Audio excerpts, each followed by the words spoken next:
Yn gyntaf, ar am.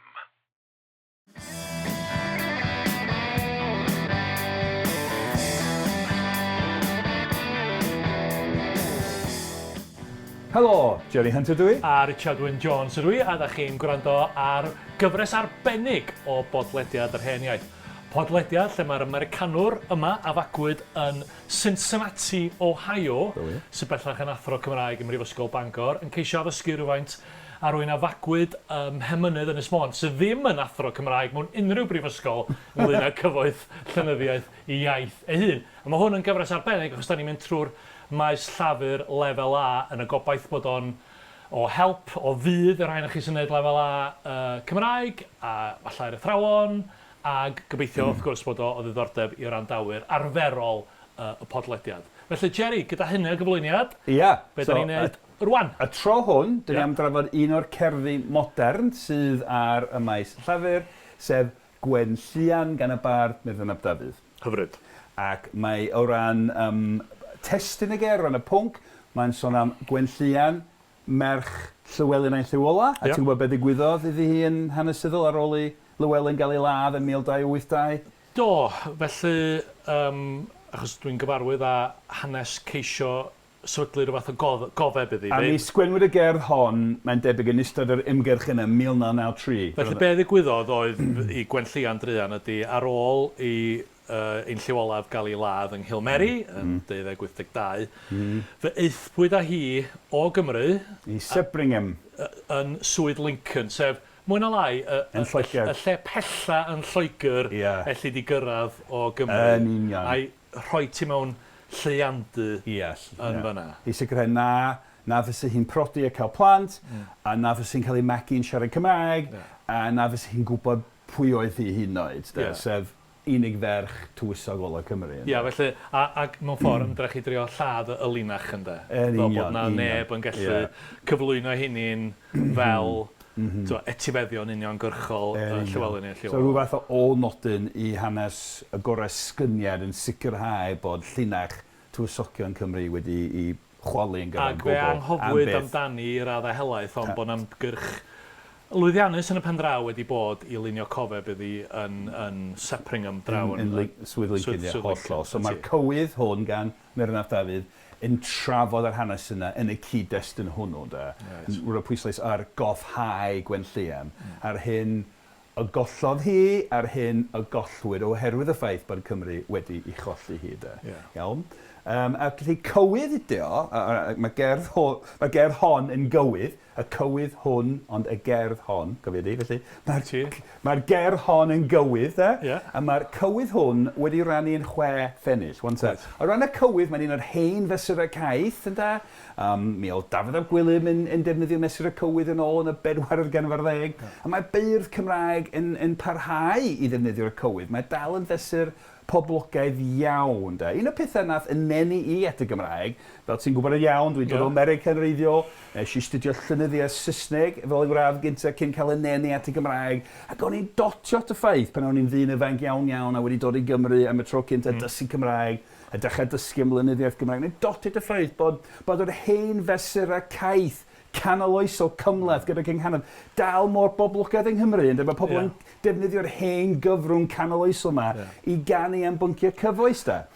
Gwych anion. A dweud i gwir, mi gyhoeddwyd y cywydd hwn, yn un o'r gyfrolau cywydd a cyhoeddus yn y 90au, rhyw fidiau gyda beirdd fel Myrddin ap Dafydd, Iwan Llwyd, Tom Morris yn teithio gwmpas ac yn darllen eu cywydd yn gyhoeddus mewn bob man, mewn tafarndau, mewn ysgolion lle bynnag. A wedyn mi gyhoeddwyd y llyfrau wedyn ac mi oedden nhw'n boblogaidd iawn. Felly mae'n dangos bod yr hen gyfrwng, y cywydd, yn gyfoes ac yn rhan o ddiwylliant gyhoeddus. Wel, wythnos ti, Jerry, mor ddiwylliant ydw i, o'n i'n rhan o leia rai o'r teithio yna yn cyfeilio yn y cefndir i rai o'r beirdd yma. Na chdi, felly ti'n cofio y cyfnod hwnnw'n iawn. So mae'n perthyn hwnnw.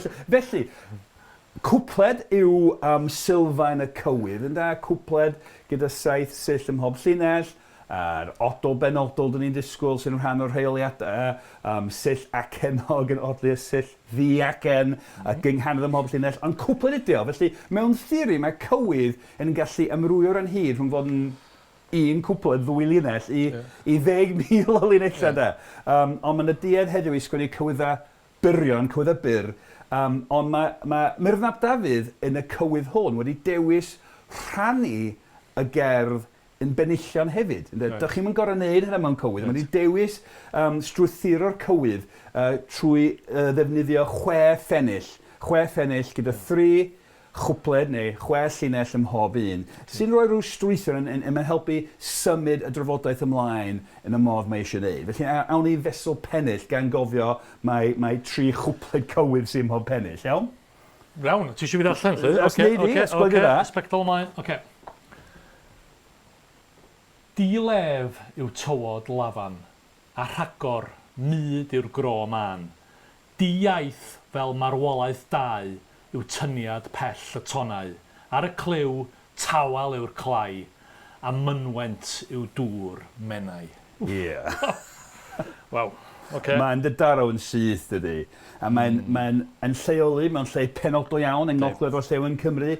Dilef yw tywod lafan, traeth lafan. Ti'n gwybod lle mae hwnna, does? Wel, ydw, felly, gan bod fi ddim yn gwybod am y llenyddiaeth, ond dwi'n gwybod am y gwleidyddiaeth.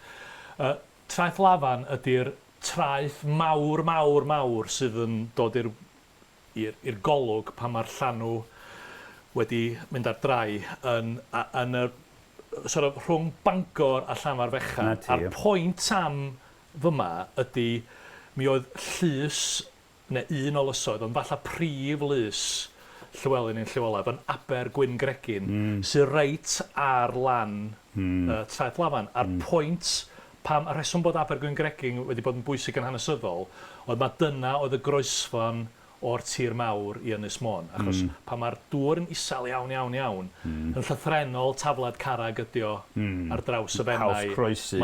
Dyna'r lle i groesi. O'r tir mawr i Ynys Môn. Felly mae lafan yn lleoli o wrth ymyl Aber Gwyngregin ydy. Tysa Gwenllian di cael aros yng Nghymru a byw yma a thyfu y fyny yn Gymraeg fydd wedi bod yn gyfarwydd iawn ar olygfa honno. Yn hollol. Ie, hollol. Yn union. Felly, dyn ni mewn lle penodol ac yn llinell ola pennill efo mynwent i'w dŵr menau. Felly, dyma ni ar lan ar fennau yn fyny.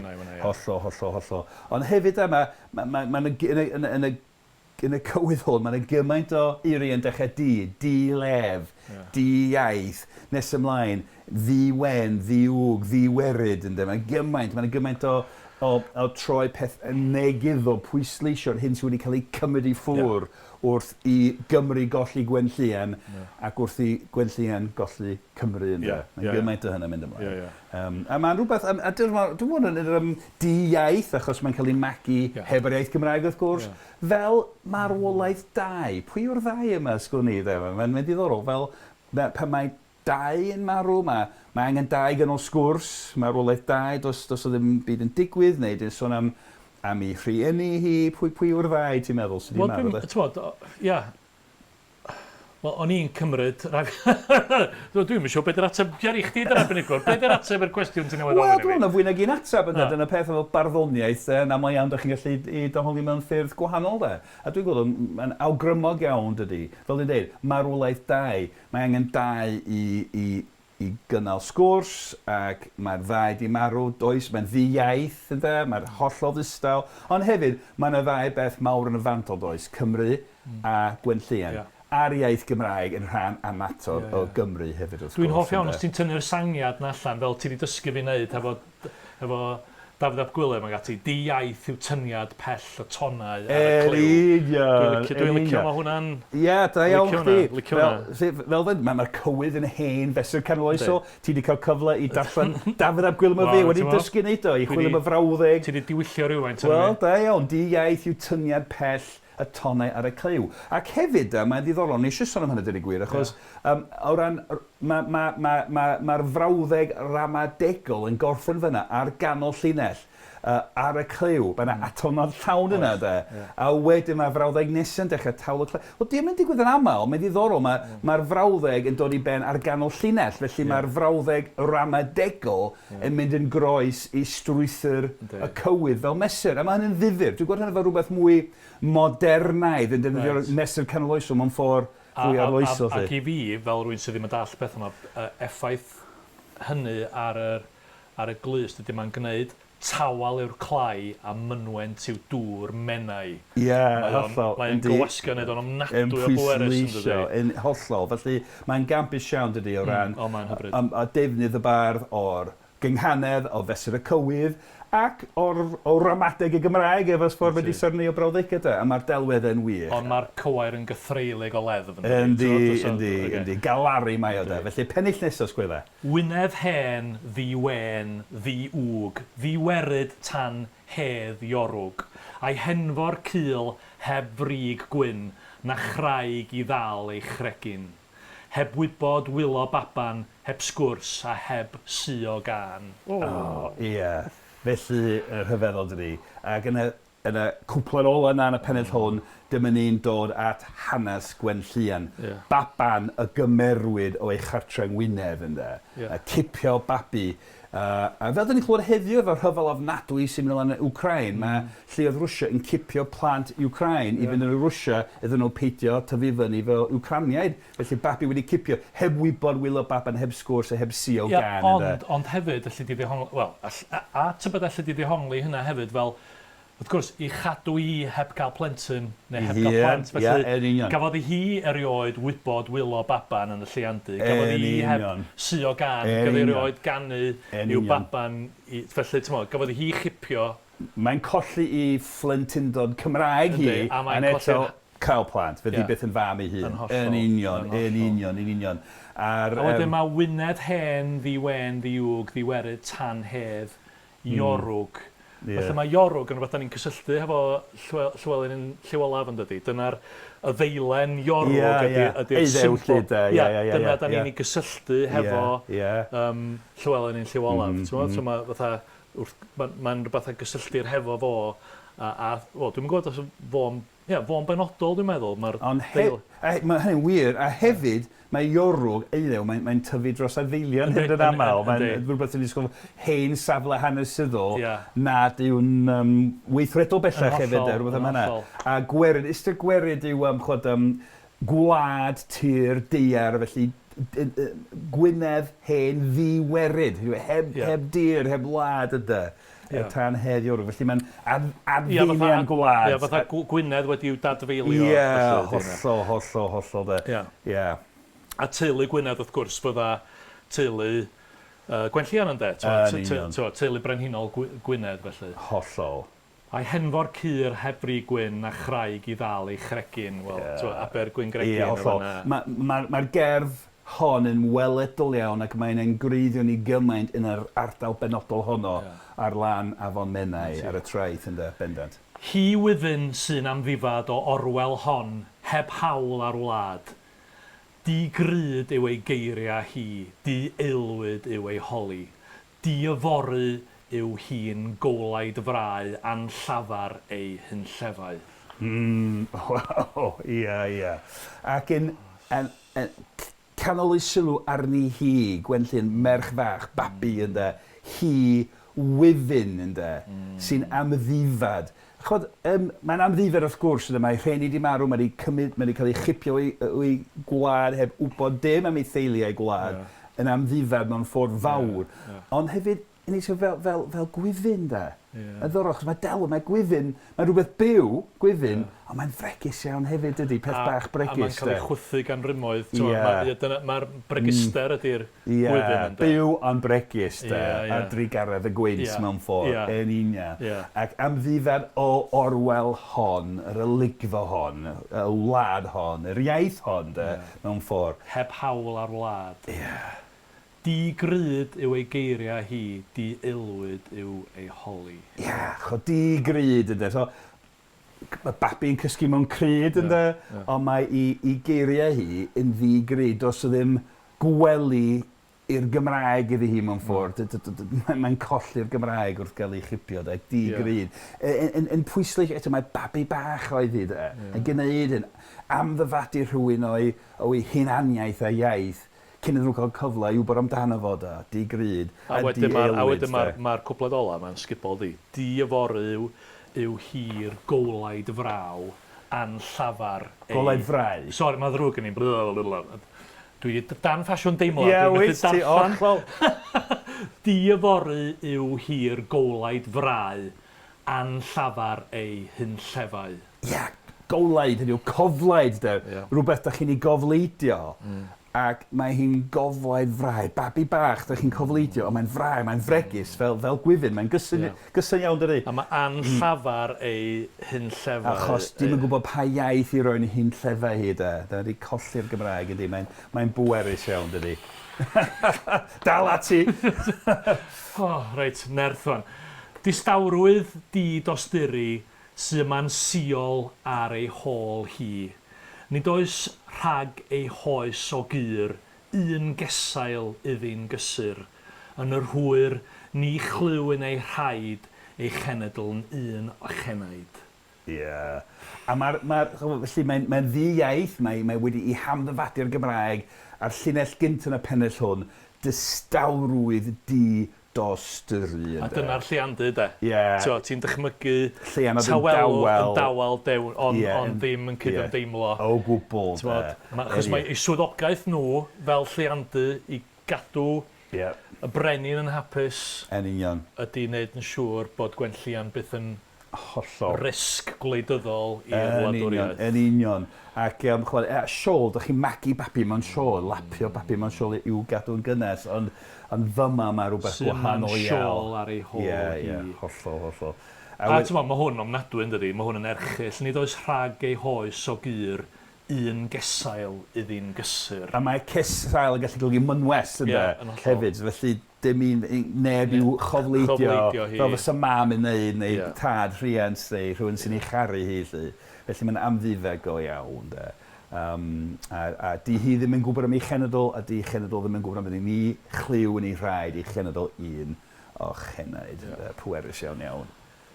Ond pan wylaf daw lafan i grio'r môr drwy'r gro man, yw henw cwyd llanw'r llais o fawl wedi'r holl falais. A thrwy hyn daw hi o'i thrau i mewn dros dywod menau. Ie. Mae'r pennill yma'n bwerus dydy, achos wan, mae'r bardd yn sôn amdano fo ei hun. Mae'r ferf yn y llinell gyntaf yma yn y person cynta. Wylaf i, y bardd. Mae llais y bardd yma, person ar bardd, llais y bardd. Pan wylaf i, daw hi o'i thrau. Felly mae yna alar, mae yna dristwch, mae'r bardd yn ein tywys i cydymdeimlo ac i deimlo tristwch, ond wrth wylo gyda'r bardd, mae rhywbeth yn digwydd, rhywbeth o bosib yn gadarnhaol yng nghanol yr holl dristwch i radda. Hynny yw dal lafan i grio'r môr, mae'n dal yn galaru, ond o leia mae yna gofhau, does, trwy wylo a galaru, da chi'n cofio ac yn cofhau y dywysoges fach na chafodd fod yn dywysoges. Ac yn yw, be dwi'n weld fan hyn ydy bod yr ymdrech i gofio, i greu rhywbeth o rhywbeth parhaol i gofio amdani. Yn ffordd o drio, cwyd llanw'r llais o fawl wedi'r holl falais. Ar ôl yr crelondeb sydd bron y tu hwnt i ddychymyg, mae yna rhyw ganrifoedd yn ddiweddarach o leia rhyw ymdrech i adfer y cof amdani a gwneud rhywfaint o iawn am hyn a ddigwyddodd hi. Yn union. A thrwy hyn daw hi o'i thrau i mewn dros dywod menau. Dychmygu hi. A mewn ffordd dod ei adra mewn ffordd, ynddo? Ie. Dod adra i Abergwyn Gregyn mewn ffordd, ynddo? A gwreiddio co amdani mewn lle go iawn, sydd yn fframio'r cywydd. Ni'n dechrau trwy ddychmygu traeth lafan a dyma ni eto ar lan ar fennau ac yn gweld golygfa sblenydd traeth lafan yn ymestyn o'r tir mawr i Ynys Môn, na wych iawn. Hefyd y ferf wylo, canu caeth modern sy'n sôn am y tywysogion a gorysgyniad. Will it wide, Llywelyn, will it wide, pa will it hyn. Cywydd enwog ar y llwyr o wyn, will it Llywelyn, mae wylo a galar ac wrth gwrs mae'n weithred bwysig o ran cenedlaetholdeb Gymraeg dydy, bod pobl yn cofio ar hyn y gollwyd. Ac wrth gwrs adfer cof am yr prosiect gwleidyddol o drio creu gwladwriaeth Gymreig annibynnol felly gan deulu Gwynedd. Mae'r cofio yma i gyd yn wleidyddol. Mae yna elfen ddynggarol o gofio y Gwenllian druon ma fydd o farw. Fel un egolyn, fel person go iawn. Gafodd ei chipio a'i danfon i leiandu yn lincio. Mae'r amlwg mae'na bwriad cyfoes yn y canu yn does. Yn union. A mae'n brodol iawn i fod o wneud hynna trwy gyfrwng mesur canoloesol hynafol y cywydd sydd eto mor fodern, mor gyfoes, mor gyffroes y ffordd mae'n defnyddio'r hen fesur hwnnw. Ia, a dyna fo, Gwenllian. Bydd y farw ni'n gweld yn 54 oed ar ôl byw rhan fwyaf o oes. Heb wybod dim am ei hanes i hyn. Mae'n stori ryfeddol yn dydi. A mae'r gofeb yn y wan, felly. A mae'r gerdd yn gofeb, felly. Yndi, hollol. Dyna'r pwynt yn union. Wel, diolch Jerry, felly I'm dweud bod chdi wedi codi'n halon ni, ond oedd hwnna mae'n andros o'r ymys. Mae'n gerdd rymus iawn. A dwi'n licio'r ffordd mae'n dearu os licio di. Yn union. Yn rhan benodol iawn yna o Gymru sy'n cael ei gysylltu hefo teulu. Mae'n gwneud yr hanes yn real iawn hefyd. Mae'n dyrieithu rhywbeth all fod yn reit hanesyddol i wreiddio fo mewn tirwedd go iawn. Hyfryd, diolch Jerry. Oedd hwnna'n... Wel, dwi'n siŵr beth i ddweud. Oedd o'n brofiad. Mae wedi sgwybod chi'n effect. Diolch i ti, diolch i chi am wrando. Gobeithio bod chi wedi cael rhywfaint o fydd bod ni wedi torri'ch clonau chi.